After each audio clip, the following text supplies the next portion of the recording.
What's up, everybody? Jackson here, today as always with my little brother Chubbz. Hello, everyone. And today we're going to be talking about Hellpoint by Cradle Games. And this is one of our favorite Dark Souls likes.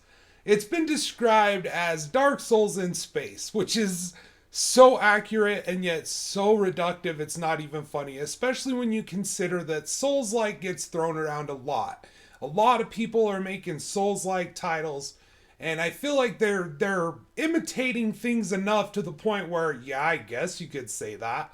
But if that's as reductive as we're going to get, that, oh, it has a stamina bar, and you have, heavy attack and a light attack, and combat's more deliberate than your usual, like, super amped up action game like a Devil May Cry or a God of War, something like that. Earlier God of War. I mean, new God of War moved in a weird fucking direction. But what I'm saying is that it gets bandied about a lot, and a lot of people, almost like when we were talking in our Cyberpunk review about RPG, kind of a lot of stuff just get that because they take things that, okay, technically, yeah, those are RPG mechanics, but you're missing the point. Yes, exactly. And that's how I feel with a lot of Souls-likes. But one of my favorite examples I like to point to is Lords of the Fallen. Lords of the Fallen felt like it didn't understand the point of Dark Souls. It felt like, to me personally, it missed out on the most important aspects of Dark Souls. And when you consider that within this series, Dark Souls, or Soulsborne, you have Dark Souls 1, Dark Souls 2, Dark Souls 3, Bloodborne, and a lot of people are putting Sekiro in there. I mean, Demon Souls, obviously, I missed that one, but that's, like, obvious.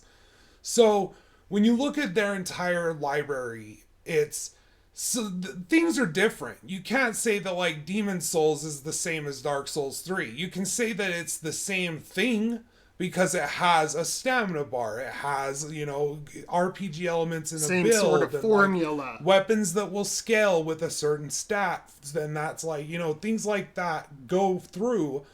But one thing that stays consistent throughout the series, mostly, and arguably you could say that Dark Souls 2 has some of it in there. Some people could argue that it has all of it in there. I feel differently. But the thing that carries through from Demon Souls all the way through to Dark Souls 3, and I haven't played Sekiro, but I'm sure it's there as well, is the world doesn't feel like, so let's just say, like Halo. And I'm not going to say that Halo doesn't have good level design. I think it's an entirely different thing. But Halo has a feeling of, this is a stage. This is these are the range of attacks that I have, and these are the cover places, and it feels less as like you could look around and see it in a functioning place, even if you weren't there. So, like, a perfect example to me is Lordran. When you get to or is it Lordran? Or am I out my ass right now? Lordran in Dark Souls 3? Dark Souls 1. Lordran, I think that's just... Anor Londo. Wow. What is Lordran? I think Lordran is Dark Souls 3. The wall... It might be... Yeah, I think Lordran is just the world. Okay, but Anor Londo, when you're walking up the stairs towards the entrance where you then eventually take a right and, like, break in through the banister and all that. Mm-hmm. When you're walking up those stairs, it feels like you could see it at a point when a grand procession of troops were leaving that place with Gwyn and marching out, and like it feels like this is a place that could exist without the player, like, because the people who created it and developed it were able to not only develop it with that video game sense in mind, where let's make it interesting to play in, but they were also able to intermix with that. This world would exist because it's real. Because this is a real place. So let's breathe life into it. Let's make it feel. And the interconnectivity, the no world map, things like this, the reason that these things are what I consider to be one of the most important parts of the Dark Souls series is that it's not about the hard combat and becoming better at the hard combat. the point of getting over the hard combat is so that you can explore and fill out this area and then notice, oh, look, across this deep chasm, I'm looking at the demon ruins where I was before. And it's those sorts of moments of interconnectivity within the world map and an organic feeling of real place, real functional, castles, real functional towns and things like that, like the Undead Village. Things like that in Dark Souls 3. It's and Bloodborne, the first area all the way through. Yeah. Bloodborne's very awesome. Do that where it feels like when you're playing it, you're coming to it at the end of the civilization that's like risen above high, like it's collapsed and all things are collapsing. Yeah, and now you're just coming along over these ruins of a lost civilization. And I don't feel like Lords of the Fallen did that very well. I didn't feel, and I feel like a lot of Souls-likes sort of missed the point on that. Some of them, in my opinion, nail that. And in my opinion, that's the most important thing to nail. Like Salt and Sanctuary, a 2D side-scroller, I feel understood that sense of exploration and that sense of discovery and mastery over the game through being able to remember the paths and the routes and where everything is, how to get to all these different bosses. Right. And all the shortcuts and realizing, oh, if I unlock this door, it leads to this area, and how many different ways that you can go, and just realizing how connected the world of Salt and Sanctuary is. That's the thing about a lot of these Souls-likes, right? Is all they do is they say, we have a stamina bar, we have a dodge, we have slow methodical combat that boils down to 1 or 2 buttons, right? You know what I mean? And they don't get that sense of... But they don't go beyond that. No. They just add obvious systems like and bonfires. They have some very flavorless or worlds. If you die, your level up currency drops on the ground. That is the most through and through all of them. If it's a Souls-like, it's probably got that mechanic. A good example of that is one that we haven't finished yet, but we've been playing recently, Code Vein. Mm-hmm. Where it feels like it nails some things, but then the world feels very static and lifeless. The areas are sort of very simple. They give you a map so that you can see where to go. And it's just it feels like it doesn't understand what makes Dark Souls great. And Assault and Sanctuary does. Hollow Knight does. And Hollow Knight is more Metroidvania, but I'd say that it's all coming from the same sort of inspirations, because those old school NES games were for sure a huge influence on Dark Souls. I remember going as far back as Zelda 2, the punishment mechanic of losing progress for dying multiple times. So if you died without leveling up and you lost all of your lives, then Link would not gain any of that experience. It's lost. So within the course of one 3-life character, you had to get enough points to level up, and that would then make your experience further into the game, depending on how far you were at that point, easier. Enemies will die with less hits, you'll have more magic for more healing, you'll have more life, things like that. And that goes back. So I'd say that even Dark Souls isn't the progenitor of these sorts of things. These things came before. They heavily influenced Miyazaki as a child, probably, or as a teenager, and he carried those things over into Demon Souls. That sense of punishing difficulty that is also at the same instance fair. And it's also about knowledge, learning the lay of the land, figuring out where enemies are going to be, figuring out which weapon works for you, figuring out how to upgrade weapons and which stat to increase in order to, things like that. It's all about rewarding a careful, attentive play. And that's something that seems very lost on current games nowadays, is where they just want you to get on and farm loot, or get on and do the same 10 objectives on the map 100,000 times. It's they don't want you to feel challenged And when you are challenged, it's like a number disparity. Like, Yeah. yeah, it's not like, anything different than a numbers disparity. And not even in a clever way. It's just, oh, it's on hard now. So that one shot that took away 20% of your life now takes away 40% of your life. And that hit you were hitting them that took away, 100 damage, it now only takes 50 damage off their life bar. And it feels like difficulty is subjective, of course, because, like, for instance, Dark Souls, I find Dark Souls not to be that hard. But if you asked me that at the time on my first playthrough, I'd say it was one of the most infuriatingly difficult games of all time. So, like, it's entirely about where you are as, like, a player and your skill level, whether a game is hard or not. That's why I find it kind of stupid when people are like, Dark Souls 3 is easy. And it's like, yeah, to you, or Bloodborne was so easy. I beat it without even dying once. I did a no-hit playthrough of it. It was easy. Yeah. It's like, okay, well, good for you. But for some people, me included, being our first experience in those games, when you're saying that, it's kind of frustrating and it comes across as arrogant and kind of possessed. That, okay, so it's super easy because you found it easy, but you can't even look at it through the lens of maybe a beginning player.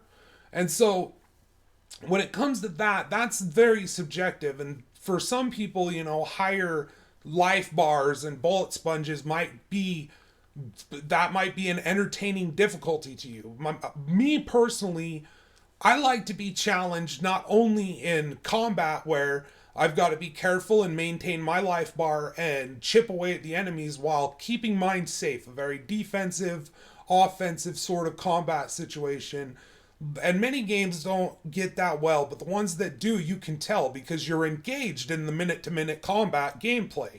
Like Cyberpunk 2077, for all its faults, hits that level perfectly. You will feel like you need to drop back and heal. You will feel like you need to get aggressive at points because aggression and pushing the enemy is the better option than falling back and playing it safe. And that's when you really start to feel that sense of like, okay, and it's nuanced difficulty. And when a team as small as Cradle Games can pull off not only that feeling, but also what's difficult to me is like map exploration, figuring out where to go, where do I proceed, environmental puzzles, and not in like, oh, Skyrim, let's look for, visual clues hidden in the environment, a la Where's Waldo. But I mean like environmental challenges and puzzles as in, how do we get over there, man? There's got to be a way to get that item over there. Let's go explore. There's got to be like a hidden wall or something like that. Things like that with the combat balanced where it feels like there's a time to be aggressive and there's a time to play it safe and pull your punches and, get out and get in and, and not only that, but the world design intermingling, because a lot of games can have really good world design, but if the story doesn't hold up, it's just not worth it. If it's an uninteresting location like Lords of the Fallen, where it's like, oh, we're going to hell and there's demons, or I can't even remember, but the world didn't feel connected to what I was doing, and I didn't even feel connected to the main protagonist via what he was doing. It didn't work. And Hellpoint pulls combat off, world exploration, and world making it feel like a real living place where you could see Irid Novo in its heyday. You could see this place and you could see it functioning the way that it would have functioned at that time, Oh, yeah. Like you could see scientists walking around and talking to each other. In the Ikari walkways, you could see a very busy like business district where people are doing their shopping and things like that, using the tram at the end of the walkway to travel to another part of the space station. Mm-hmm. You can see, and they pull that off and they mix it with the story so well. And we're not going to go into too many spoilers in this video, because I feel like some of that stuff is the coolest stuff in the game. Finding those hidden lore notes and finding like hidden bosses and all that stuff is some of the best parts of the experience. So what we'll do is we'll just do like a very brief synopsis of the intro of the game. So you start off as a spawn bred from a pool, and you're told that this is Irid Novo, the space station. You were told that you were talking to the author and that he has made you and that he needs you to go out into Irid Novo and find the secrets of the space station.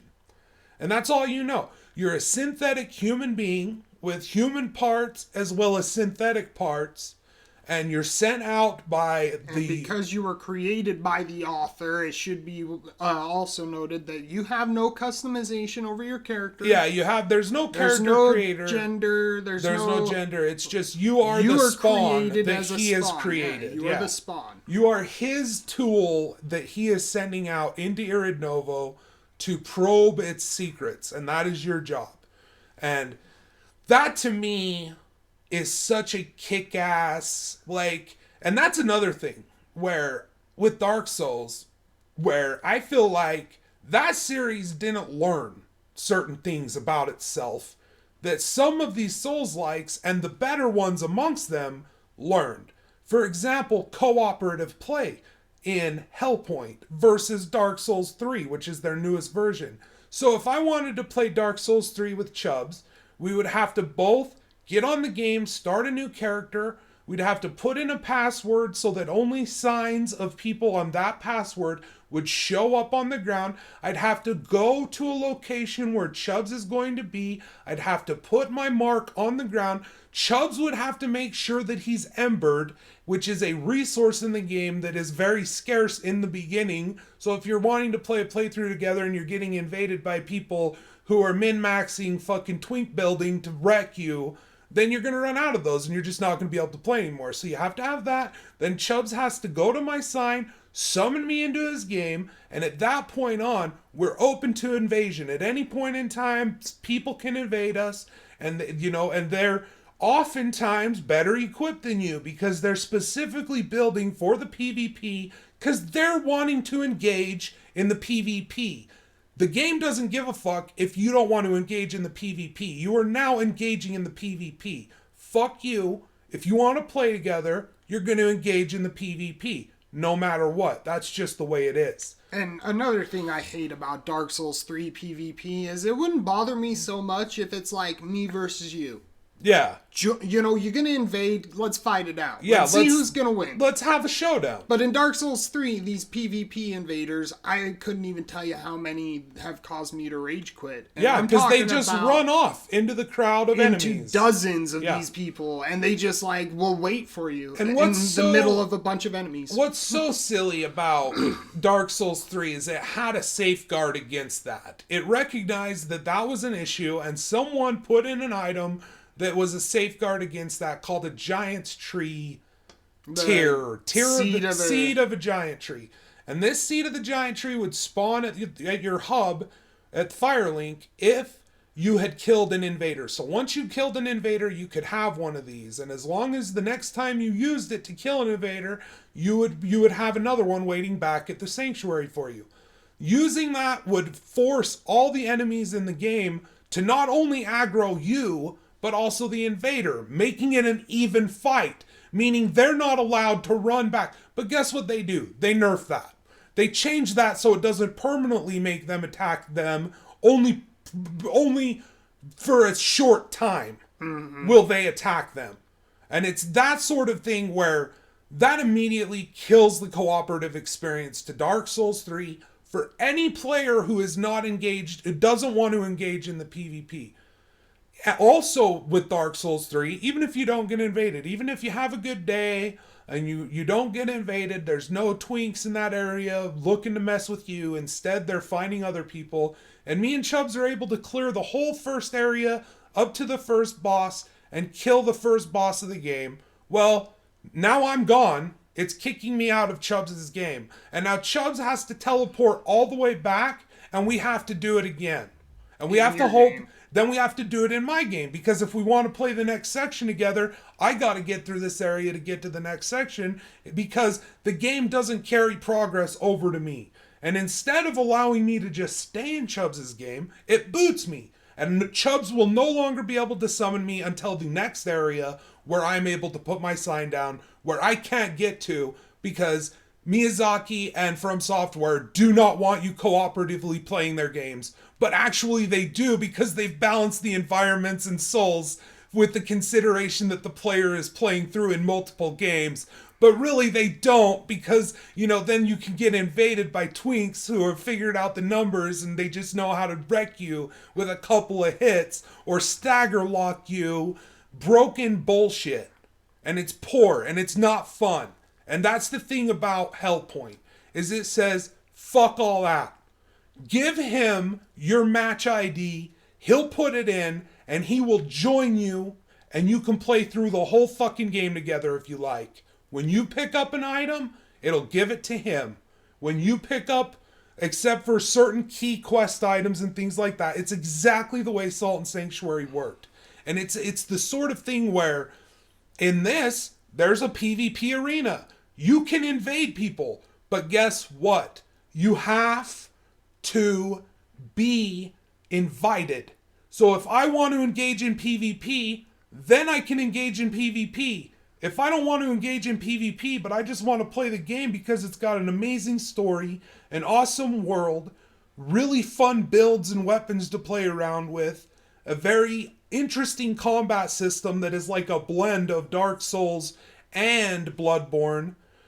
If I want to play that without dealing with PvP, I don't have to.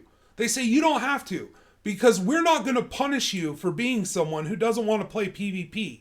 Instead, we're going to create a PvP format where people who want to engage in PvP can go to it. Where Dark Souls could easily do this. Have a menu option, invasions on, off. Boom. Done. I'm going to turn them off.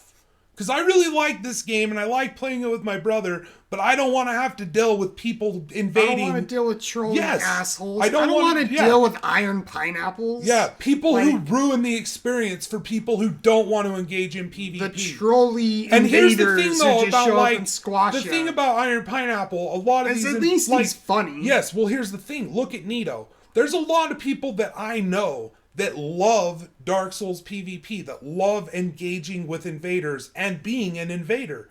But guess what? Every single one of those people that I have asked, would you care if that was an option? If I could turn off invasions and not have to deal with it, would you care? They all say no. I don't give a shit because I'm good at the game. I don't need to invade someone who doesn't want to engage in PvP. I'm fine only invading people who want to actively engage in the PvP. So I am fine with that option. And it just seems that the only people who are not fine with that option are From Software. And it's poor. And it's like he doesn't understand the fuck what he's doing. When you balance the game for co-op, and you could tell me, no, I beat it by myself, that's fine. But have you ever played it with someone? How hard was the swamp on your first playthrough to play solo versus the second time when you played it with someone there to help you out? That's the thing. How over level or how under level did you feel in Crucifixion Woods when you played it solo versus how under level you felt when you had cleared up to Crucifixion Woods in 2 games and had killed each boss twice up to Crucifixion Woods? How more prepared did you feel? And that's the thing. I think a strong argument could be made that if you look at the damage, the way weapons are buried behind this linear place, where if you want certain weapon types, you got to get past all this stuff. I think you could make the argument that Dark Souls 3 and from Dark Souls 2 on, Dark Souls 2 especially had this in it, where you could make the argument that those games are flat out balanced for co-op, for having an extra hand there. When you think of the spam bushes, some of those enemy encounters in Dark Souls 3, trying to do them solo, the Ring City solo, shit like that, dude. And that's why I'm so, when a game comes along like this, like Hellpoint, where it's not only visually impressive in world design, satisfying combat, interesting story, amazing world, and it does things better than Dark Souls, the series, did. In my opinion, the way that this game does cooperative play is objectively better. The way it does PvP is objectively better. Because the only people who are engaging in PvP are going to have to know that the person that they're going up against is prepared for PvP. Because they're wanting it too. And the people engaged in cooperative play don't have to worry about it. Yep. We're allowed to fucking enjoy our game that we spent money on and play through it without getting invaded by some OP twink who has researched a Reddit thread on how to wreck noobs in Dark Souls.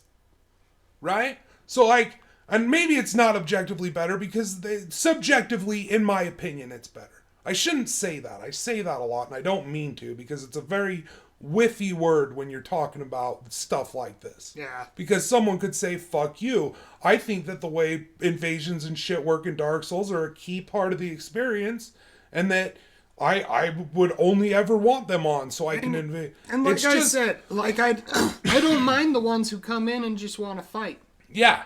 Like in Dark Souls 2, getting invaded by people, which I know they're people, because oh my hell, they have a lot of NPC invasions on top of the people invasions. Yeah, you're constantly getting invaded by NPCs in Dark Souls 2. But when I would get invaded in Dark Souls 2, it was like always someone chill. You know, they're coming in because they're wanting to do a quest, or they're farming for something to get something from a covenant. They're not just there to fucking troll me for their videos and live streams and think of these OP ridiculous ways of breaking the game and building them and then naming their character Noobs Quit and trolling people on the high wall of Lothric like in Dark Souls 3. No, I'm talking about like... Get good or get out. Yeah, I got invaded by a guy who was called Get Good or Get Out, and he spent the whole level running away from me into enemies. Yeah, in Dark Souls 3. Yeah, Dark Souls 3.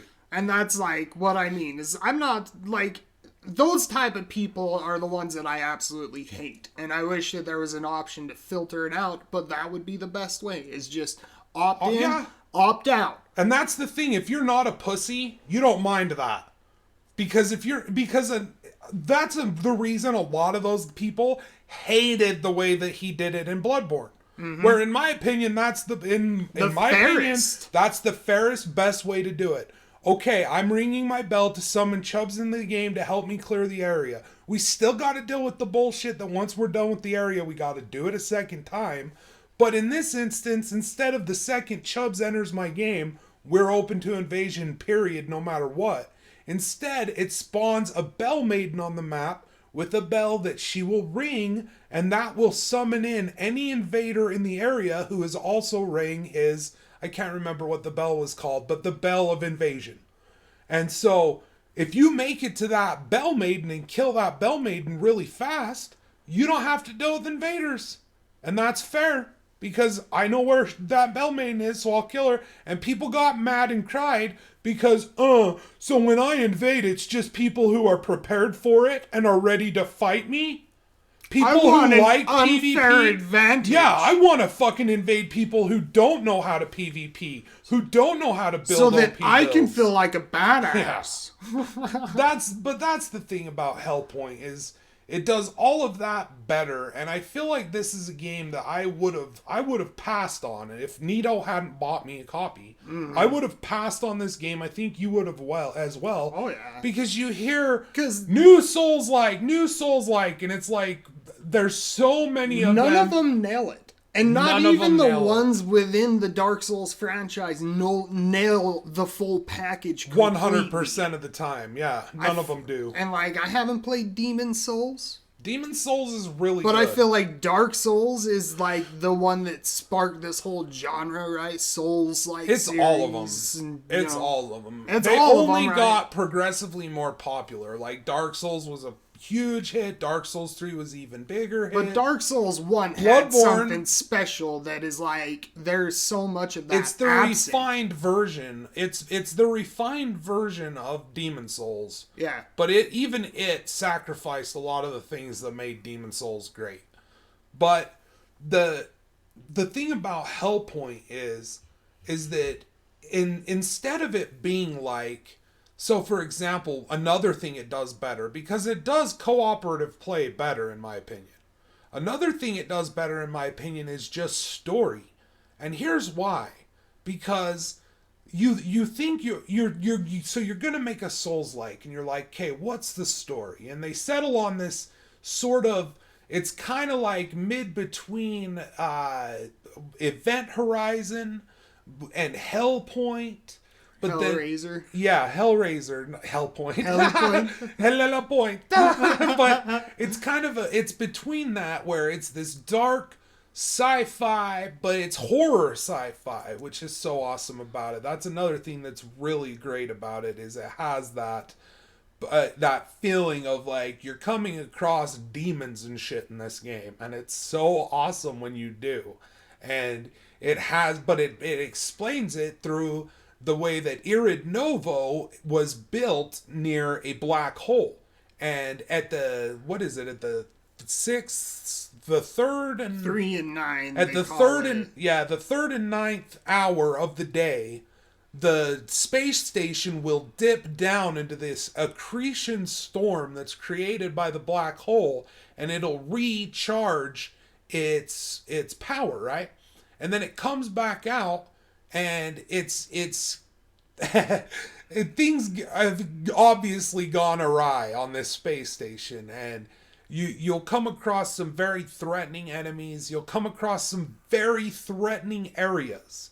Some of the areas in this game, I feel, but the story does it. The story. So for Dark Souls 1, it's like, okay, Way of the White, Oscar, cool.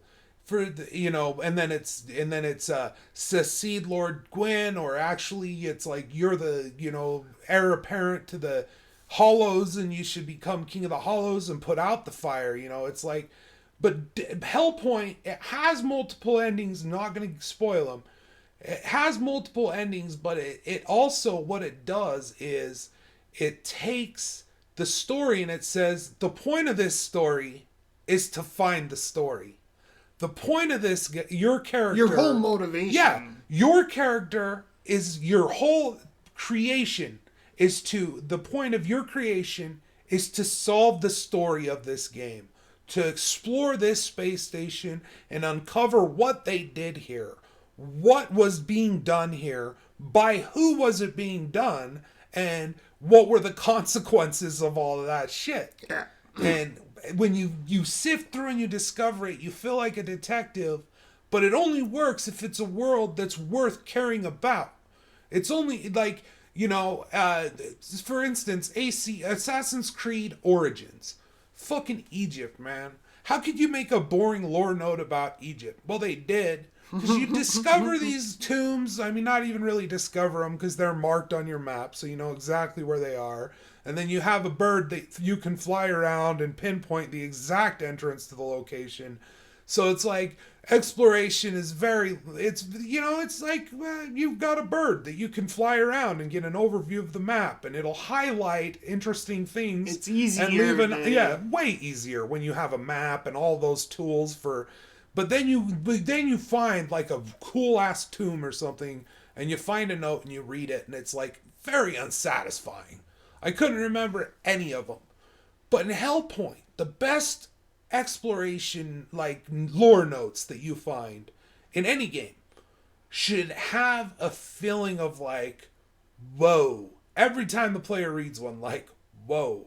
And I feel like Hellpoint does that so well. Throughout the whole game, you will find these stories about what happened on the space station of Irid Novo. You will find stories or notes about what its purpose was. You will find NPCs who will give you more insight into it and have their own separate quest lines and rewards and incentives for either helping them or, just like in Dark Souls, killing them outright when you run across them, because that's an option. You can just kill any of these NPCs outright, or you can work with them and help them do their goals and see if they align with your goals. And all of this, every moment of like discovery in that aspect of it, to me was just like, whoa. The enemy design is so awesome. I'm going to show a little footage of the demon boss. I forget his name right now, but he was used in the marketing material. But there are what you could consider a Gwyn-like figure, a fucking Witch of Izalith-like figure, a Seath the Scaleless, a Gravelord Nido, if you will. Sort of the big bads of the world.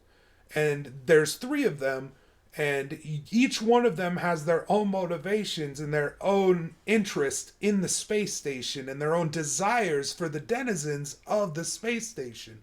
And what's so cool, and I haven't experienced the feeling like when I first figured out that you could do this, since I fucking looked up where the Gravelord Nido Covenant was. I had to look it up because I had no idea. I mean, I had gotten into that coffin, but never had I just waited in that coffin. The tombs, that area is scary as shit. The catacombs, that's like a very threatening area for a beginner player. So I was looking for, where all the covenants were and stuff, and I looked up that one and it told me, and I went down. I was like, whoa, this is the boss room.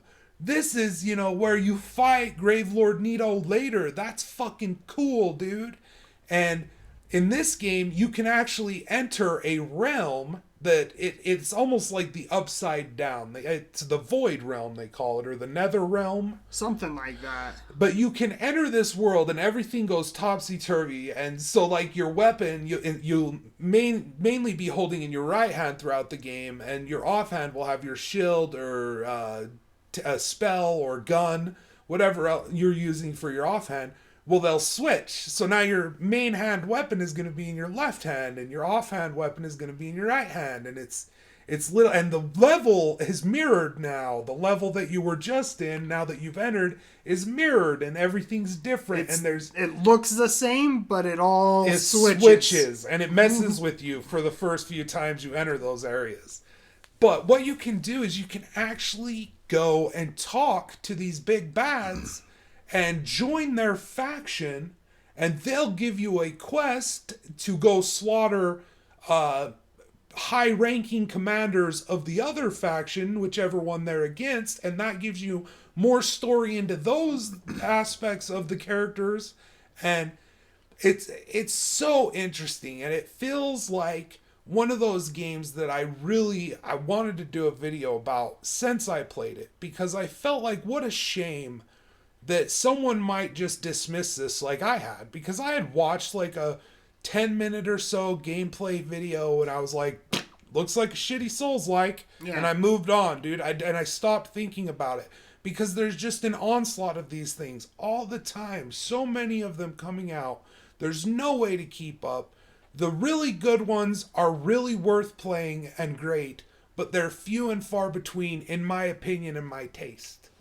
Yeah. And Hellpoint, to me, especially where I'm like, one of my favorite things about the Souls games is, like, we played this through first solo, and then and I had Nido come in and play with me a little bit, because he, I was stuck on some places and he was wanting to help out. But we've done full solo playthroughs at this point.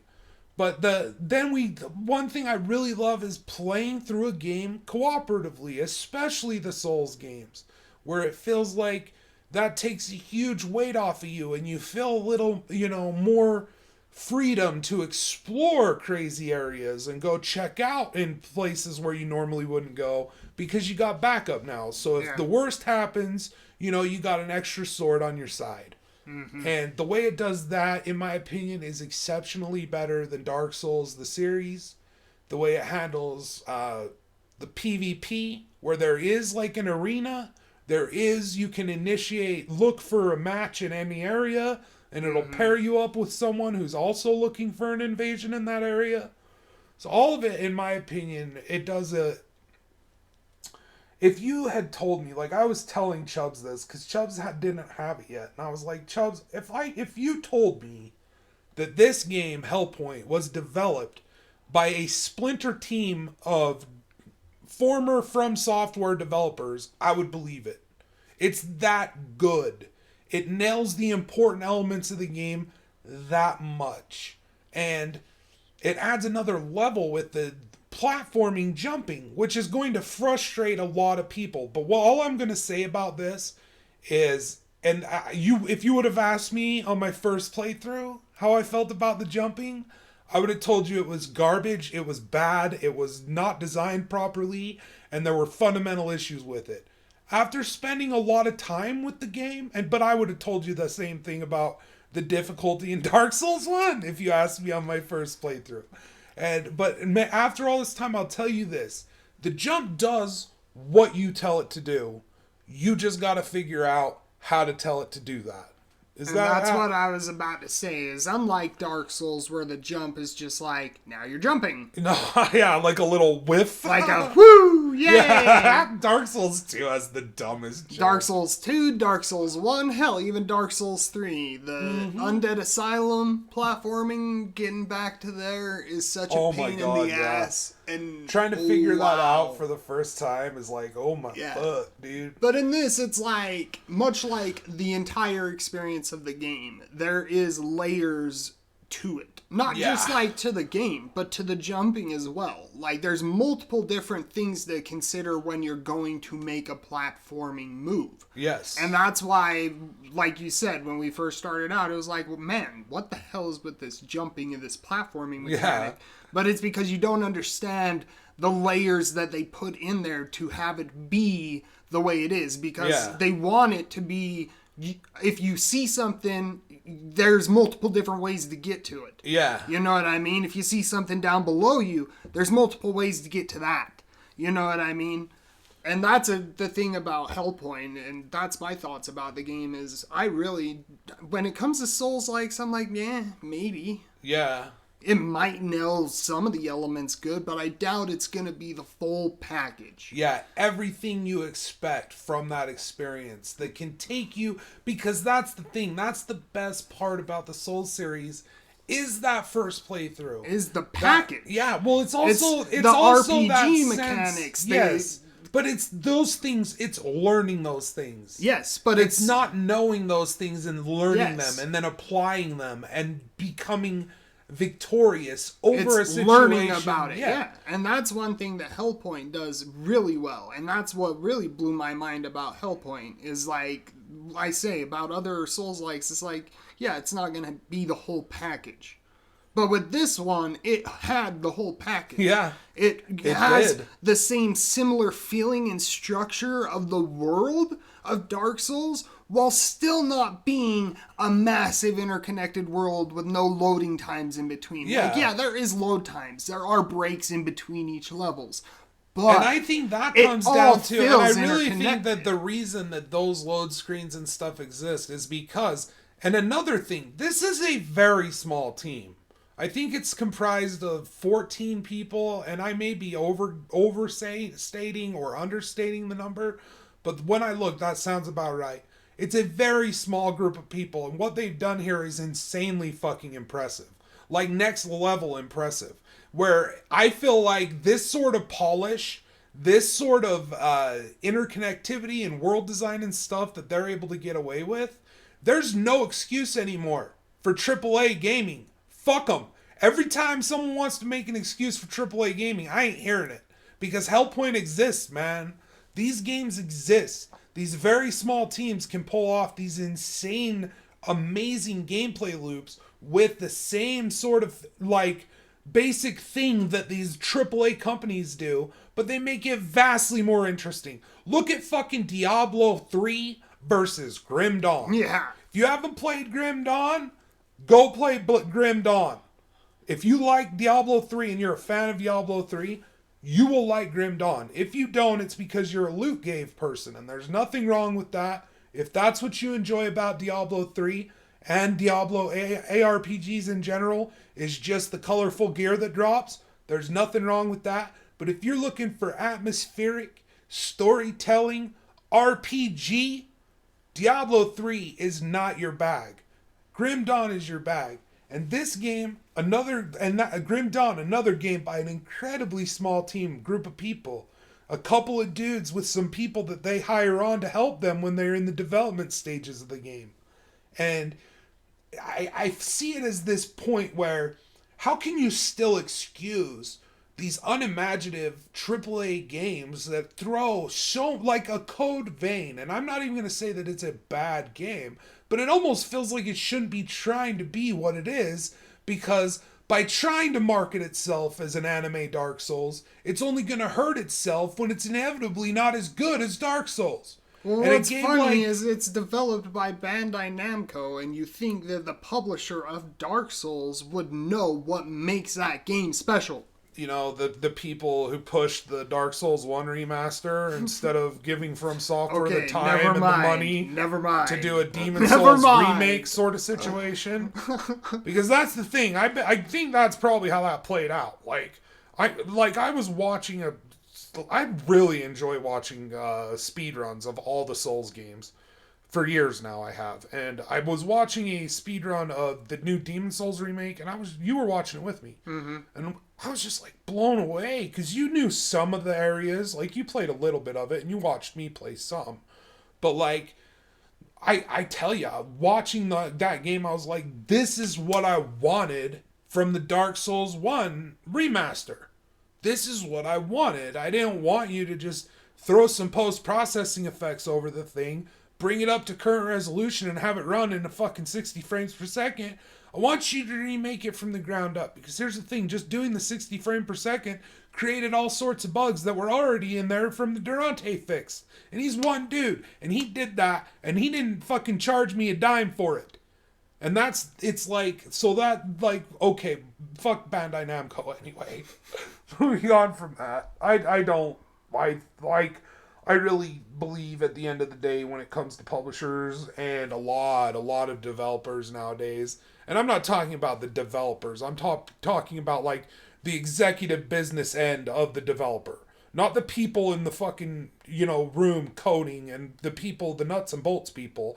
I'm talking about the people who are making like business, marketing, shit like that decisions.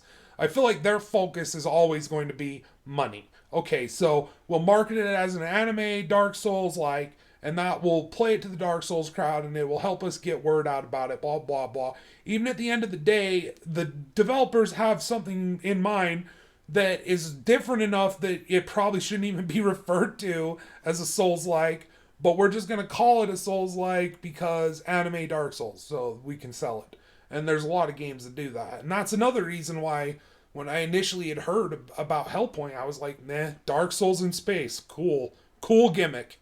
Ooh, another fucking Souls-like in whatever insert format here. And it's because I feel like if you're going to do that, if you're going to inherit something, you can't just inherit, a stamina bar, a light attack, heavy attack, dodge, this, that, and this, that. And like a world where if you die, you have to go back and get, your souls or whatever it is in whatever game you're playing. They do it in so many now. And it's like, you're missing the point. It's almost like a cheap reference to a movie being played as like a joke, but it's not really a joke. It's just stupid. For instance, like those parody movies that are like disaster movie, date movie, all those stupid fucking movies where it's just like, hey, here's a reference, laugh now. And it's like, oh, look, here's a fucking shard or a healing system that will only refill once you've touched, this, which is a checkpoint. Oh, that's like a bonfire, dude! This is a Souls-like! Oh, you die and you left your experience points or whatever sort of thing they're calling it, but it serves the function of experience points on the ground where you died. Go back and get them. Oh man, I remember losing so many souls in Dark Souls. This is a Souls-like, man. And it's like that, it gets frustrating because there's a very dumb audience being played to. I'm sorry. In everything. In movies, in music, we just got a really dumb fucking people problem on this planet. And because of that, it's hard to trust material. It's hard to say, okay, well, I'm going to try this movie because it looks like a comedy, and I enjoy comedies, and then you start it and none of it's funny. It's all crap. I'm going to buy this Souls-like because I really like Dark Souls. I'm a fan of the franchise mostly.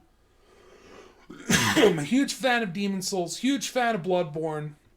I want to try out this one. And then you buy it and you spent however much money on it and you're unsatisfied with your purchase. And I wouldn't even say I am with Code Vein. Like I said, like I don't even think, and that's another thing is I feel like get into that one. But from what I've played of it, I like it a lot, but I don't feel like it's a Souls-like. Yeah. Like, that's the thing. Like, I feel like doing that hampers what your game is. Like, don't try to be that.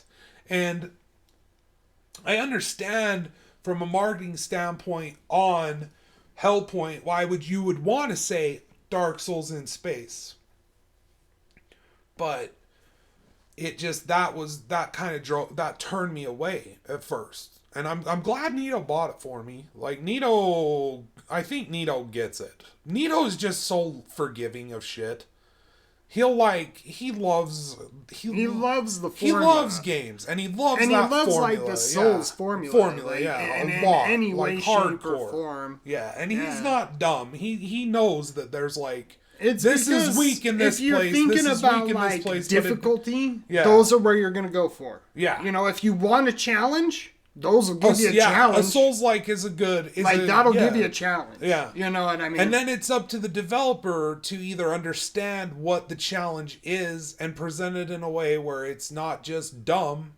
Because there's some Souls-likes that are just dumb with the challenge where it's like, okay, this is only hard because you've given this guy 180-degree tracking and I can't get behind him and he has a shield that he's constantly using to block. Because for some reason, dude, Lords of the Fallen, bro, I hated that game so much. That shit was so annoying to me. You couldn't circle strafe anyone.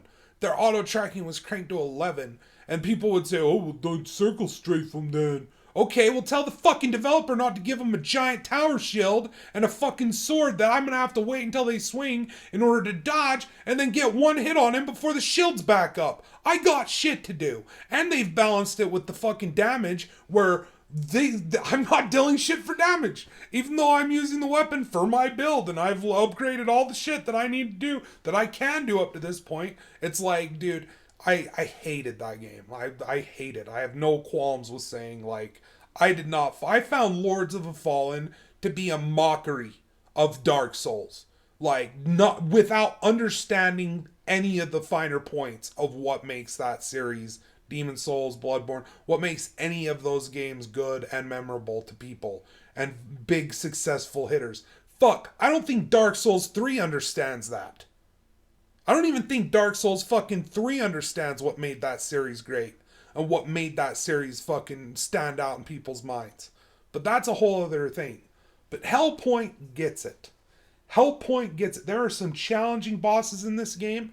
There are some bosses where you may feel like you're pulling your hair out, but you will beat them. And when you beat them, you will feel it's because you learned the fight and became better at the game. Not because the game was already lopsided against you and you just happened to get lucky this time. No. Every victory in Hellpoint against these big baddies, down to like just some of these regular mobs placed in the world that will kill you over and over and over again. By the time you get done fighting them and beating them after they killed you over and over again, once you beat them, there's a sense of satisfaction that comes from understanding that it wasn't that the game was cheating you of that victory. It was that the game was training you for that victory. And I feel like Bloodborne does that. All the Souls games do that. Even Dark Souls 3. Dark Souls 2 does that. Where you can go into a spam bush, and if you're prepared and you understand where they're coming from, it just equals a lot of cheap deaths for the the unaware. And it doesn't feel like there's any cheap deaths in this. No. Like, I feel like if there are ambushes in this, it feels like it's enemies that are small. There's one detriment. There's one negative now that I'm thinking about it, and I want to point it out because it's worth mentioning if we're going to talk about Hellpoint, is 95% of the game can all be co-opable. Oh, yeah. No problems, no issues. but about 5% of it you can't. There's some hordes that occur during the 3 and 9 o'clock and that's hour. another very interesting Some thing. of those can't be co-op. Just briefly explain that, because that's another super interesting, unique thing to Hellpoint that's not in Dark Souls. So, like, at 3 and 9 o'clock there's a time system. Oh, yeah. And the time system isn't just 3 and 9 o'clock that matters. It's There's on all a sorts cycle. of other That's stuff. just one specific hour in a cycle. I mean, explain, like, the clock. The cycle, it just goes on by itself, and it's all based around this space station orbiting a black hole. Yeah. And so that's what that's what the clock means. Yeah, that's where you're it's at. telling you, and another thing is the black hole hour, which that leads into some puzzles in the game, which we haven't even figured out. That's another thing. There's the clock adds, but there's a guy that you can trade certain items, a ration item to give him some food, and at different times of the day, he'll give you a different item based on what time of the day it is. So that's really cool. That's I just want like the time cycle. I think that's a super unique thing added in that. It just adds a layer, and I love how... And it makes sense with the story of the world. So, like, and with then the time, 3 and 9, that witching hour, it's going in the accretion storm. Yeah, like that's when the pay station's dipping in to recharge from all that energy from the black hole. But then black hole hour is when the black hole aligns with the space station, and so it's actually, like, closer between other dimensions. Yeah, dude. And so that's why there's those puzzle doors. Not getting into too many spoilers. You'll run into like these alpha enemies that only show up at certain times of the day. And another cool thing that's really cool about this is in Dark Souls 1 or let's say Dark Souls 3, the newest one. If me and Chubbz were just say we want to farm an area, like we want to just kill shit in this area to level up. So, okay, Chubbz, I'm going to summon you in. Let's go clear the area. Now we got to go back to the bonfire where we started. I got to kick you out of my game. Then I got to rest at the bonfire. Then I got to get up, re-summon you. Then we can go out and fight the mobs. Instead, with the time clock, another interesting thing. Sorry to pull you away from what you were talking about, but how enemies respawn without you having to go and just hit. On a timer. Yeah, just on a timer. And the great thing about that is that the toughest enemies in the area don't respawn. It's all the trash. So if you want to farm an area, it's not super hard on you outside of the first kill on the hard enemy. Or if you're just like exploring, looking for secrets, which is the whole point of the game. Yeah. You're just like, there's nothing here, there's nothing to do. I'm literally just walking around an empty area. No, those enemies will respawn. Give you something to do. Yeah. Give you some fucking souls. But you were Axions to farm. Sorry, but before I the detriment is that the 5% that I'm talking about is where you don't get co-op functioning properly. There's one boss. As far as there's a lot of it that could be fixed, but with an indie team, like From Software couldn't do this, and look at their resources. So that's why it's easier. The bosses, they'll aggro you all the time. Well, it's easier. There's some enemies that just ignore me altogether, and it's easier to forgive those sorts of things because it is a smaller team. It's not a huge budget game. It's a crowd-funded, kickstarted game made by a very small group of people. And I feel like even where the one boss that you couldn't deal damage to, even with those horde modes that we'd go into, where during Black Hole Hour, some of the map of the area, it's the witching hour, the accretion storm, 3 and 9, when you're dipped into the accretion swarm, some of the area will, in some areas, and it's not in every area, but some areas will have a fog gate block off certain sections of the map, and when you enter the fog gate, you're just attacked by tons of enemies that just keep coming, and then eventually when you kill them all, you get a reward. In some areas, you actually get keys that open locked doors in the area, so they're worth doing, and it's an interesting thing that's there, because then it's like, well, I better go re-explore this old area, because I did explore that whole area, but I never was there during the accretion storm recharging. So who knows what could be there, and it's like witching hour, and so it incentivizes you to do that, but it wouldn't let Chubbz enter a lot of those. Like, it just straight up, he would walk up to the fog and he'd just be stuck. And me too, when I'm in his game, when I'd be in his game, we'd try to go do him, and we just have to solo those, which it wasn't a big deal. But I think that they balanced it with co-op so that enemies have a little more health and hit a little harder. So that made it a little bit harder on you. And I mean, if it worked, I would definitely prefer it work. I would say it's unforgivable. I think it's forgivable. I don't think that any of it should be unco-opable. I really don't think so. Well, it's the question is, here's the thing. Is it them making a decision that you can't co-op? Or is it something going on within the game systems that's a bug that they haven't been able to pin down and figure it out? Well, there was that one for sure that I thought was a bug where you were like, it's witching hour, my 3 and 9 are lit up, and I looked up at my clock and they weren't lit up. Yeah, so then game. That was when you died, we reloaded, and then it was active for then both of us. Up, yeah. And then it let me through. So it's almost there were some times where mine was synced up, yours was synced up, but it wouldn't let me in. Yeah. And in the case of that final boss, the reason why I say it's unforgivable, but it still is worth the money for how amazing of a game it is.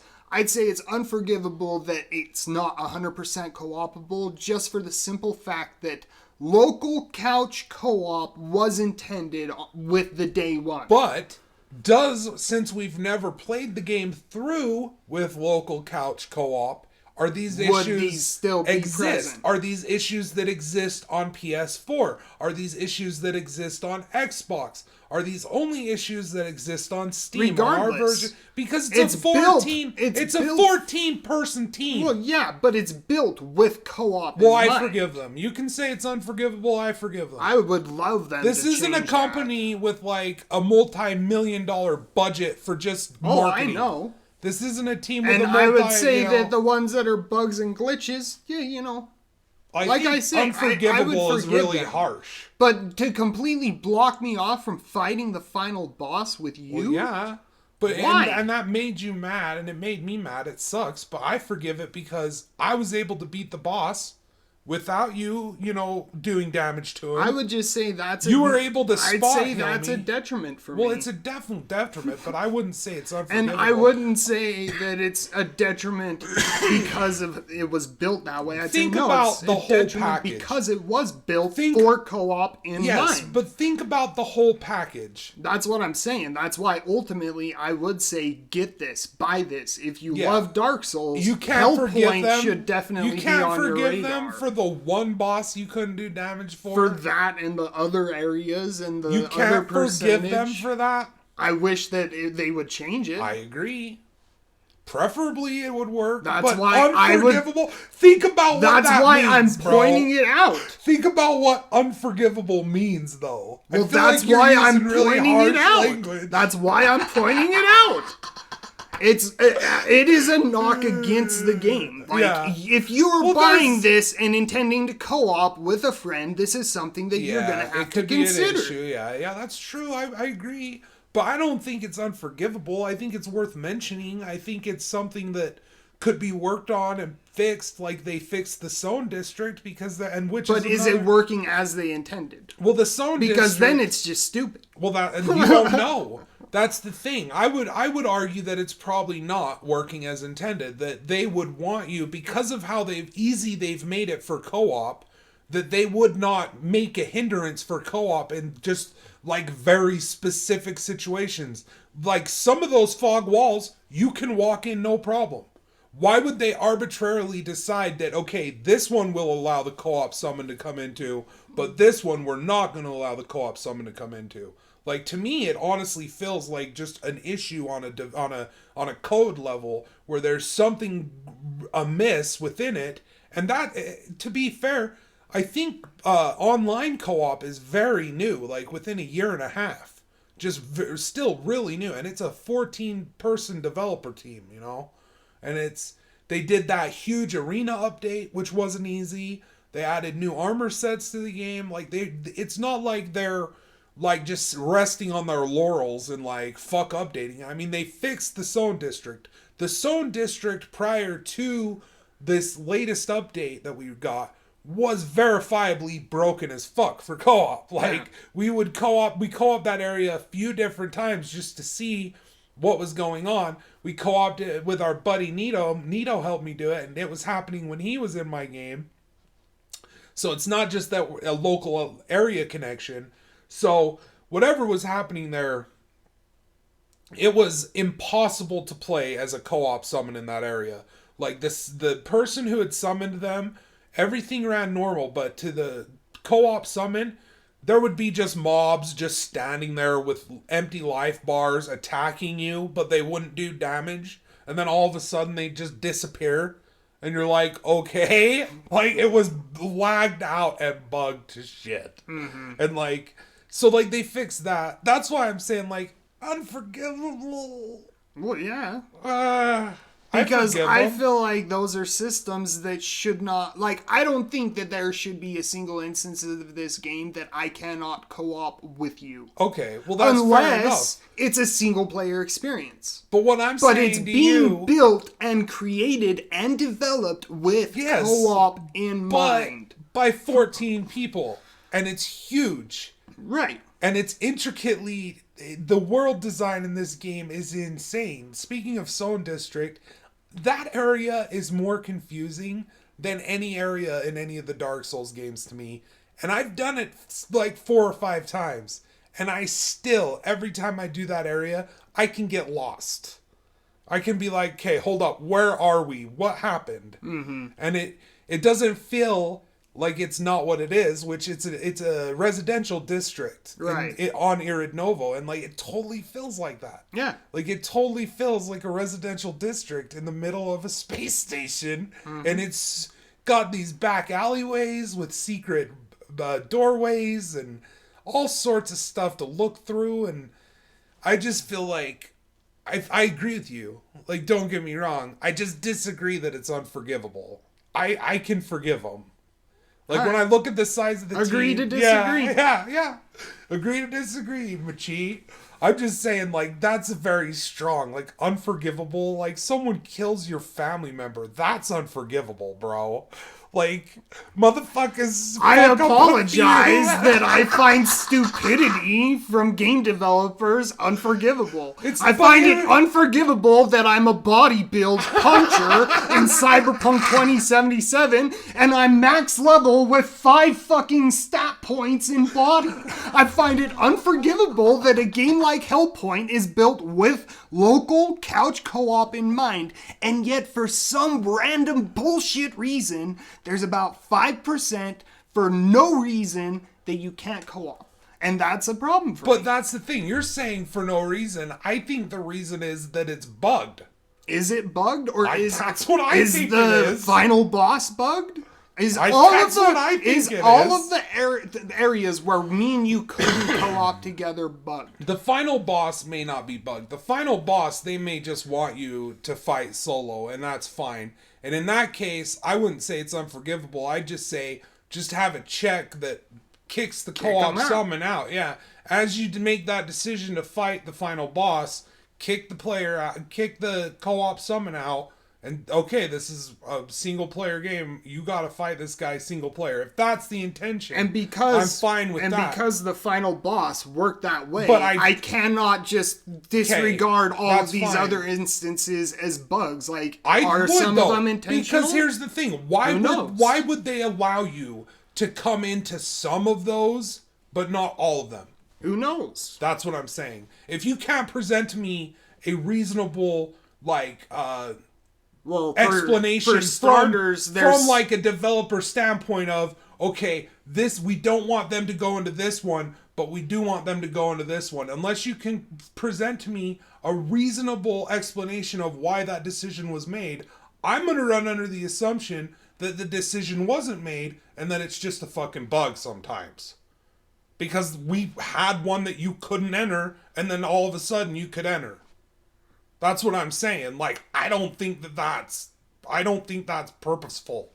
I think that some of them could feel like be. it's intentional at all. I feel like some of them could I don't at all. Because some of them have those yellow key items behind them, and I don't get progress for those. But you can enter there. You entered the one for sure and helped me clear that one that gave me the yellow item. Was that a yellow item in there? Yeah, I'm pretty sure. I don't know. That's what I'm saying. But I'm regardless, saying, like, that's been a problem. But even if that on is the multiple case, then, playthroughs, that's why I'm not just gonna like. If that's the case, where it's like, here's a quest item that you need for, you know, to unlock this door in the area or to get this ending or something like that. If you like made it so that they couldn't go in there, I'd be okay with that. Like, I'd forgive that. Because that's like personal progression, and the co-op summon's not going to get any I just feel like it's progress for that anyway. I just feel like it's stupid. Well, I agree. I'm not arguing. I'm just saying. I think that it is bad. Like, why would you do this? If that was the case, if that was the case, then it's there because they want the first player. If you want it there to be that way, just cut co-op out of it and make it a single player experience. That's my point. But they don't want the whole thing to be a single player experience. They want the earned quest item to be earned by a single player. Well, they want supposedly that's what I'm saying. All of it, from your perspective, all of it to be co-opable. I think those are except bugs. for one boss. I'm arguing against you saying that it's because there is a quest item, even though I truly, and I can't prove this, but I just don't know if it's a bug or not. But I just felt like it's stupid that I was like just standing there waiting for you to do stuff when it's like, was this game built for co-op or not? Because I've been helping you, I've been leveling up, I've got my weapon, I've got my build, I'm here, but now I'm just doing nothing but healing you. With a healing item that I haven't upgraded, that I haven't used, I've got 2 of them. Well, that was on the last boss, but that's the thing. You didn't even behind those walls. That like but my only purpose even there if it doesn't is kick I can you out, help here's you the that thing. way. I could have kicked you out. I didn't. You wanted to stay and play with me because you wanted to see the end, like see me beat it. So like that's the thing. I could have kicked you. That's why I'm forgiving them. Like I have the tools there. Like if it was making him hard, because he was hitting me really fucking hard. To be fair, on this playthrough we didn't do both games. So in other playthroughs when I have fought that boss, I've done 2 games, so it wasn't as hard. And so the way I look at it is Unforgivable is Cyberpunk and their shit. Because they have a team of over 500 people all working on it with millions and millions and millions of dollars exchanging hands in pre-orders. That's Unforgivable. Hellpoint to me is Cradle Games, group of like 14, 15 people, I don't even know how many people it is, who were all crowdfunded and made their own shit and like made it a better Souls-like experience than I could hope for from any of these AAA companies, like aside from Software themselves, but even they've been letting me down lately. In many of the ways that Hellpoint doesn't. Mm-hmm. That's why you get so mad when I'm saying just Unforgivable. That's so harsh. Well, what do you describe forgivable? I would describe anything as forgivable not even worth mentioning. You clearly don't mean it's unforgivable if you will recommend the game. I do, but I would say that it's unforgivable detrimental, which is why it's that's what I would say. It's a detriment. This one aspect it's a detriment of it, to the overall experience. This one Unforgivable. This one aspect. But if you would recommend the game and you would say that I would recommend this game, and I would say that overwhelmingly, like you said, 95% of the time, the co-op play was awesome, great. It was pulled forward from like the archaic signpost and clear each area 2 times system of the past. It was, pulled forward with, if I pick up an item in my game, if I pick up a weapon in my game, you get a copy of that weapon. Like, it's like, if you can say all that and still have a good time playing it, and then recommend it, I think you can't say it's unforgivable. You can say it's detrimental to the gameplay. I'm not saying the whole game is unforgivable. I'm not saying the whole fucking game is unforgivable. But that's what I'm saying. That even those things that you're saying are unforgivable are clearly forgivable.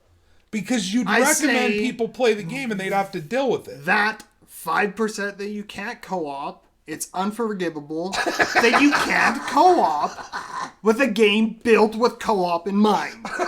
You are My so bad. mad about it. Overall, great game. 8 out of 10. Go buy it and play it. Chubbz, you're so mad. I'm just saying, dude. I was just heard you say that and I was like, whoa, wait. Well, it's something that Hold I on. felt was worth pointing out. I It is a agree. con. It is not a good thing. And it definitely bugged you more than it bugged me, because you were like, God, I wish I could get in there and help you. And I was just like, I was kind of loving the challenge, because the thing about the combat in this game that I really like, that we really didn't touch on a whole lot, we kind of said that it's like a bridge between like the Souls series and Bloodborne, and kind of mixes all that together. And with that, the dodge and the attack dodge and all that, it feels Bloodborne. But then the way the equipment load and stuff like that works, where you'll still have a pretty quick dodge, but you're going to move really slow, and you're going to, you're going to consume a lot of stamina to sprint, and it's going to take, you're not going to get as far if you're wearing the light armor. Like, for instance, in Underside Arcology, which is one of the most terrifying sections of any game I've ever played. That, the Under Arcology, where you do the spacewalk, every time we do that, my hands just get moist. Oh, yeah. Looking down at, like, the infinity and vacuum of space, and, like, looking around at all these precarious platforms. And it's even more so when we're in my game, or like for you, I noticed it's like that for you too. Like, in my game, you were way more relaxed, dude. Oh, yeah. But when we're in your game, you're like, hold on, give me a minute. I gotta line it up, like, for jumps and shit, because it's like, oh shit, it's that sort of tension that this game does that's so great. And under there, the way the armor works, where you have to get that spacesuit and it's super heavy, and when you're wearing it outside, you feel also like you would if you were an astronaut putting on a very bulky spacesuit to help you survive, no oxygen in the vacuum of space. Mm-hmm. And that area is worth the admission price alone. But yeah, I wanted to mainly just make this video, Chubbz. I've been talking to you about it for a while. I'm like, we need to do a video on Hellpoint, dude. Because when we play it, we are just taken there. We are on Irid Novo. We're discovering this really interesting story and uncovering secret areas of this very interesting world. And it's such a good idea on every level, where, like Dark Souls, it's on this great continent, right? But it's just like you can only go to these certain little areas. But like, it makes sense if you're on a space station, and you can go everywhere on the space station in this game, And it makes sense that it feels like, a very limited world, because it is. It's a fucking space station. Mm-hmm. And where it's like the Soulsborne does story, where it's hidden on items and things like that, and lore notes and things like that, hidden around the world through exploration. Got to find all these items, then you get the description, and bam, there's some story. Got to find these notes, bam, there's a little bit of story into the main story. That is the point of this game. Mm-hmm. That is the point of this game. Not is to just discover and learn and figure out what's going on. Not just discover and learn, but explore, Yeah. killing bosses. Almost everything you do will give you percentage towards your overall goal of learning what's going on. Yeah, and then once you reach a certain amount, you'll be contacted by the author to return to him. And it's a great game. And from there's several different endings. All of them are fucking great, in my opinion. These NPC quests are super interesting. The one with the Indian, who's like a spirit guide from Earth that would help people find their way to the Kinda hereafter. like a Grim Reaper, pretty much. Where he helps people who had Lost passed. souls. Yeah, he'd help them find their way into the afterlife. And he's trapped here. And like, his whole story, where it builds into what's going on, that leans into like the overall plot of what's going on the space station. And then there's the architect who's from a different dimension, and then that leads into, where he's yeah, from. and it's then just there's like the prodigal spawn. Yeah, that's prodigal spawn. Spawn. There's the council. Mm-hmm. There's a lot of really interesting NPCs, and then there's also the big baddies that you can talk to and get story from. And it's for all of those reasons, those many, many reasons, that I would definitely say don't skip on Hellpoint. If you're a fan of Dark Souls, if you're a fan of all the things we talked about in this video, do not skip out on this game. Grab it right away. Worth the play. And it will be frustrating, and you will have a lot of deaths to falling. A lot of deaths to fall damage or falling off cliffs. It'll take you a while to get the jumping down. But I promise you, when you're in that moment and you're playing it and you're thinking the jumping is broken, don't give up. Because you will realize that the jumping isn't broken. It's just particular. Mm-hmm. And it wants you to use it in a particular way. And once you know that, it's good. You'll still fuck up. But I promise you that when you fuck up and you die, it will be your fault. You know why. Yeah. You will psych yourself out and you will miss a jump because you're like, I'm going to fuck this up. And you will totally fuck it up. Oh, I went too far. I guess a sprint jump was just a little too much on that one, team. Should I do a walking jump? Or should I just do a jump and move? Or should I just drop down off the ledge and do a little skip off the edge? Or should I sprint walk off the ledge? Yeah. Get a little extra drop skip. It's great. It's a great game. Anyway, that's all I gotta say. Yeah, that's it. Anything else? Just felt like it was a good time to also just more thoroughly look at like what makes these games great.